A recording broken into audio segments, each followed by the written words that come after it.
We're in 2025 and I still have to hear a bunch of nonsense when it comes to the physical presence requirements to be considered a tax resident in Paraguay. Some people say you don't need to stay a single day in the country to be considered a tax resident, including yours truly. While others claim it's 183 days, 90 days, and some still cling onto the very common and completely unfounded mistake of the 120 days. So, where is the truth? As always, I encourage you to use the law as your reference. And this time, we're dealing with two foundational pillars of taxation in Paraguay. On one hand, we have Law 125 of 1991, which was the first major tax reform in the modern history of Paraguay, later followed by those of 2004 and 2019, which we often mention in our videos. You'll be interested to know that in 1991, the number of days required to be considered a tax resident in Paraguay was already the exact same as today. On the other hand, we have General Resolution 65 of 2020, which outlines the current criteria needed to obtain a tax residency certificate in Paraguay. I say current because before 2020 there was General Resolution 87 of 2012, which required a completely different process to access the tax residency certificate. Some people might not have noticed that things have changed in the meantime. Obviously, if a country gives you a tax residency certificate, it means that it considers you a tax resident. Imagine how absurd it would be if a country didn't consider you a tax resident, yet they gave you a tax residency certificate. It's like if I was to propose to my beautiful fiancée. Baby, I love you, you're my life, and I want to spend my whole life with you. And this is why I have something very important to give you. Only to then hand her a certificate of divorce with apostille. If you take General Resolution 65 and read it word by word, you'll notice that it says nowhere that you must have spent a certain amount of days in Paraguay. But it does say, and we also mentioned this in our video dedicated to the tax residency certificate, that you must present the Constancia de Movimiento Migratorio.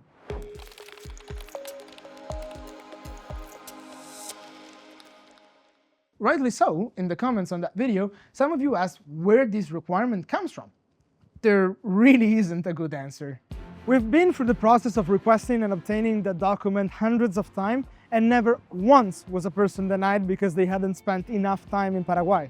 For those who spent some time in Latin America, not just in Paraguay, this shouldn't come as a surprise.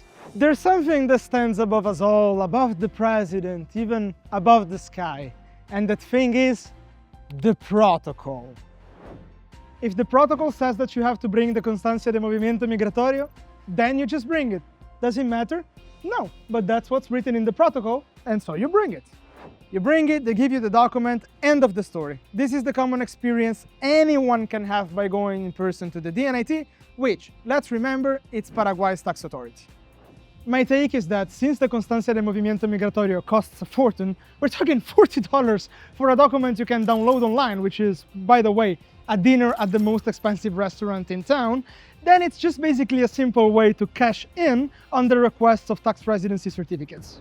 Obviously, all the conditions we mentioned in the video about the tax residency certificate still apply, because it is very important that you properly manage your RUC and pay at least some Paraguayan taxes, and so on. This part is taken seriously. So, where does the urban legend of the 120 days come from? Before I answer, I want to point out that there are tons of websites online that spread this information, including PricewaterhouseCoopers and Deloitte.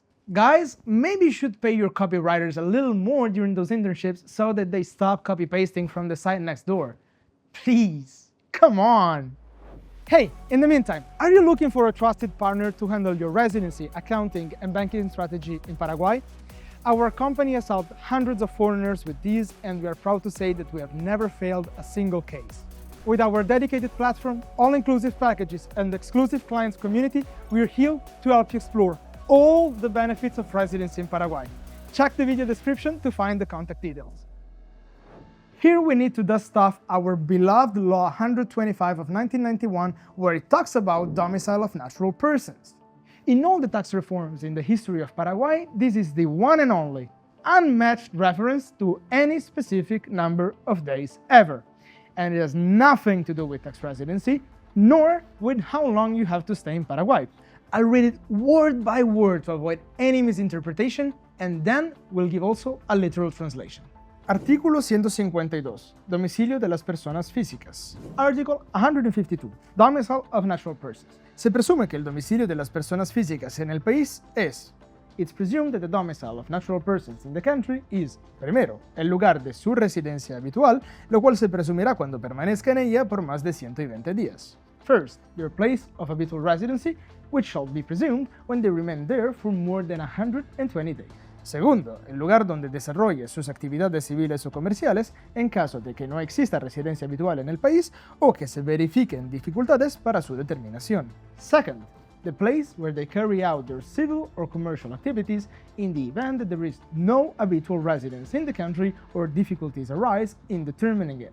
Tercero, el domicilio de su representante. Third, the domicile of the representative. Cuarto, el que elija su ejecutivo en caso de existir más de un domicilio en el sentido de este artículo o de plantearse dudas acerca de la tipificación de las hipótesis descritas en los numerales precedentes. Si no pudiera determinarse la existencia de domicilio en el país, se tendrá por tal el lugar donde ocurrió el hecho generador. Fourth, the domicile chosen by the active subject in the event that more than one domicile exists under the meaning of this article or doubts arise regarding the classification of the hypotheses described in the preceding numerals. In the case of coincidence of domicile in the country cannot be determined, the place where the taxable event occurs shall be deemed as such. Let's be clear, this article talks about domicile, not tax residency. Completely different concepts. Your tax residency is the country where you're liable to pay taxes. Your domicile is the legal address that represents the center of your vital interests. So your tax residency could be Paraguay, for instance, but your domicile would be something like Avenida España 235. So when banks ask for proof for your utility bills or rental contracts and so on, they want proof of domicile, not proof of residency. That's what they're asking for. I challenge you to go and find any law ever written in the history of Paraguay related to taxes, because I've done it, and see if the 120-day rule shows up anywhere else. It doesn't. Go look for yourselves. So, dear guys at Deloitte, PwC, not only it's not written anywhere that you have to spend 120 days here to be a tax resident, but what is actually written is that this is just one of 4 ways to have a completely legal and valid domicile in Paraguay. Not only did they confuse the concept, they didn't even mention the other 3 valid options written immediately after that. Anyone who's familiar with our services knows that we also offer a proof of domicile service that's based exactly on this article of the law. By the law, your domicile in Paraguay can legitimately be that of your representative or any address where you have any civil interests, even if you stay just sporadically in the country.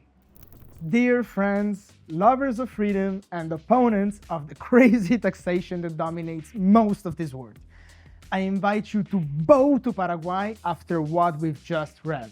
Not only is it written nowhere that you have to spend a certain number of days in the country to be a tax resident, but even your domicile, if you stretch the concept a little bit, can be wherever you want it to be, and you don't even need to live there. And these people who claim you need to spend 120 days a year in the country so are wrong twice.